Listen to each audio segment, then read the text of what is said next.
Hello, welcome back to Gemma Movie Recap. Today we want to recap one of the best movie ever, a film by Frank Darabont, The Shawshank Redemption. But before we start, please support our channel by subscribing and click the bell icon for future notifications. Now, let's start. A Maine court hears a case in 1947 when Andy Dufresne, a bank vice president, is accused of killing his wife and her lover. The protagonist, who was inebriated the night of the murder and so unable to remember what he was doing, refuses to acknowledge his guilt. Dufresne scandalously discovered his wife having an affair with another man just before the murder, but he rejected her plea for a divorce. That evening, the wife departed the house. Dufresne left the house where his wife was supposed to be and drove to a tavern where he consumed a lot of alcohol. But there was no one. The man decided to wait for his wife and her lover with a revolver. After some time, Dufresne sobered up and went home. In the morning, the housemaid found his wife and lover shot dead. The police do not find the gun that Dufresne threw into the river on his way home. Other evidences also point to the defendant's guilt. Dufresne is sentenced by the court to 2 life sentences.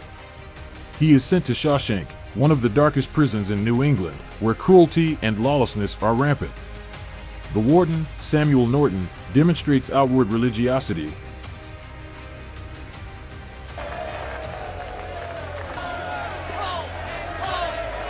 And the head of the guard, Captain Hadley, beats one of the new prisoners to death on the first night after his arrival. Dufresne becomes a prison laundry worker. 2 months after his admission to the facility, Andy meets Ellis Boyd Red Redding, an African-American prisoner who arranges the smuggling of various products into the facility using dubious means. Dufresne asks him for a stone hammer and explains that he loves working with stones. Inmates from a gang known as the Sisters start harassing Dufresne sexually as well. Andy tries to resist them until the very end, with varying degrees of success, but they continuously torment him and beat him for disobedience. Due to Red's contacts, Dufresne is given a job in 1949 fixing the roof of a prison factory. During the repairs, Andy, a highly professional lawyer, unwittingly gives Hadley advice on how to avoid paying the inheritance tax. In return, after another attack by the Sisters on Andy, Hadley beats up the Sisters' leader, Boggs Diamond, in gratitude. He becomes disabled, after which the Sisters leave Dufresne alone. Gradually, Dufresne begins a new life. The character becomes a library worker, helping an elderly prisoner, Brooks Hadlin. At his new work, Dufresne gives financial and legal advice to the prison guard, helping them fill out tax returns. Gradually, the warden, Samuel Norton, inveigles Andy into his financial fraud.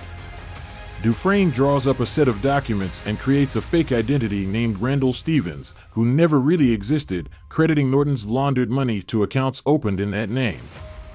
At the same time, the hero showers letters on the state senate, and within 6 years, he gets money and books to expand the prison library.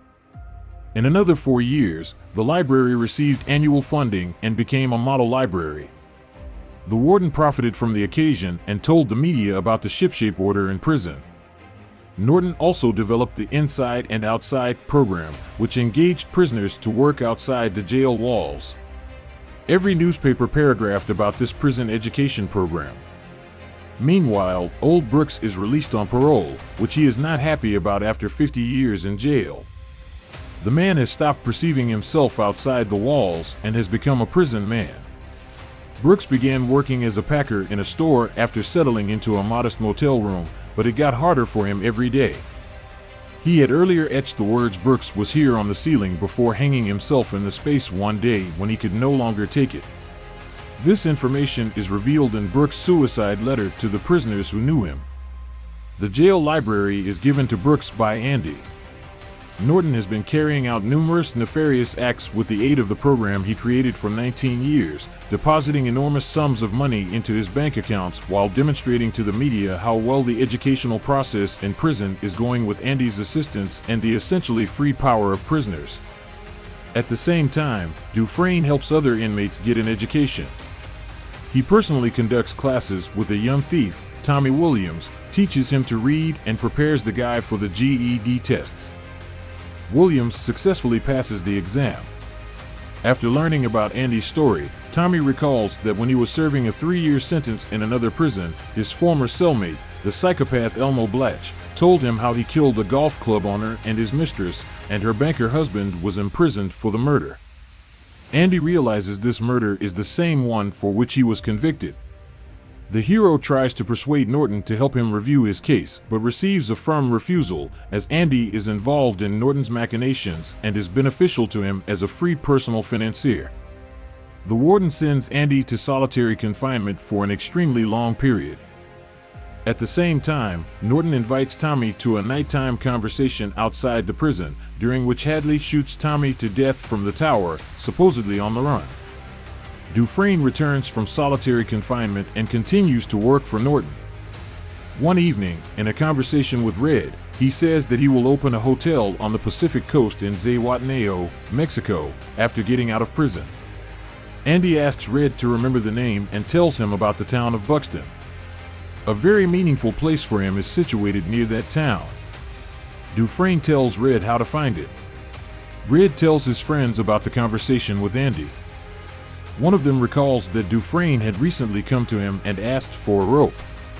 The friends worry that Andy has gone insane after a long stay in solitary confinement and wants to commit suicide. In 1966, Andy escapes. During the years of his imprisonment, he used a geological hammer ordered from Red to break a tunnel in the cell wall, covering it with a poster of an actress. Every day during his walk, he would take pieces of the wall out into the yard and hide them in his clothes. At night, Andy crawled through a tunnel into the room where the sewer pipes of the entire apartment block converged. Taking advantage of the thunderstorm noise, the man quietly broke through a collector pipe with a stone and crawled out of the prison. In the morning, wearing a suit and boots stolen from Norton, he visited several banks where he had transferred Norton's money.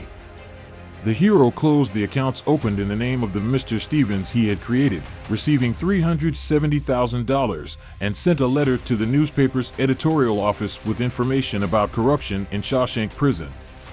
Hadley was consequently taken into custody, and Norton, unable to turn himself in to the authorities, shot himself to death in his office. Red soon understands where Andy entered Mexico and where he was going after receiving a blank postcard with the postmark of Fort Hancock, which is close to the Mexican border. Red gets released following another parole hearing. He takes up residence in the same room as the late Brooks and spends some time working as a packer there. The man then makes the decision to locate the cash Andy had told him about in the jail. He discovers cash and a letter from Andy asking him to visit Mexico in the stash.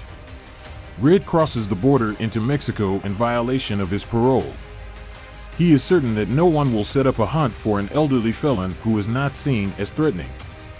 Ellis Redding notices Andy Dufresne while standing on the seaside shore. That's all about the movie. Hope you enjoy the video and don't forget to subscribe to watch more story of your favorite movie recap. Thank you.